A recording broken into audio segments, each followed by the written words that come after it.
TL Modi గారు చాలా గొప్ప దైవజనుడు. ఈయన దేవుని సేవలో ఎంతో బలంగా వాడబడిన ఒక గొప్ప ప్రవక్త. ఈయన నశించిపోతున్న ఆత్మల సంపాదన ఎడల ఎంతో గొప్ప ఆసక్తి గలవారు.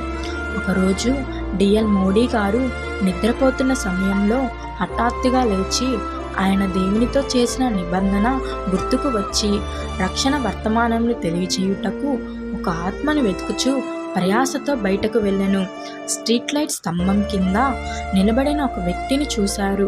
ఆ వ్యక్తి డిఎల్ మోడీ గారికి పరిచయం లేనివాడైనను అతని వద్దకు వెళ్ళారు.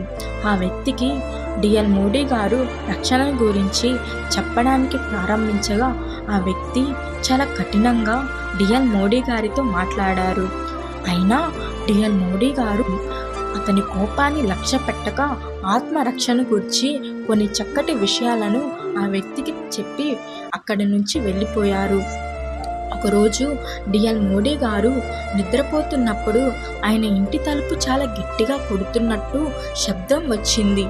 డిఎల్ మోడీ గారు ఆ తలుపు తెరిచి చూసినప్పుడు ఎదురుగా ఆయన కొన్ని రోజుల క్రితం స్ట్రీట్ లైట్ స్తంభం క్రింద ఆయనతో కఠినంగా మాట్లాడిన వ్యక్తి నిలబడి ఉన్నారు. అప్పుడు ఆ వ్యక్తి డిఎల్ మోడీ గారితో ఇలా అన్నారు, మీరు నన్ను కలుసుకొని రక్షణ గురించి చెప్పినప్పటి నుండి ఒక్క రాత్రి కూడా నేను ప్రశాంతంగా నిద్రపోలేకపోతున్నాను. అందుకే ఈ సమయంలో వచ్చి రక్షణ పొందుటకు నేనేమి చేయాలి అని తెలుసుకోవటానికి మీ వద్దకు వచ్చాను. వెంటనే డిఎల్ మోడీ గారు అతనికి రక్షణ గురించి తెలియపరచెను.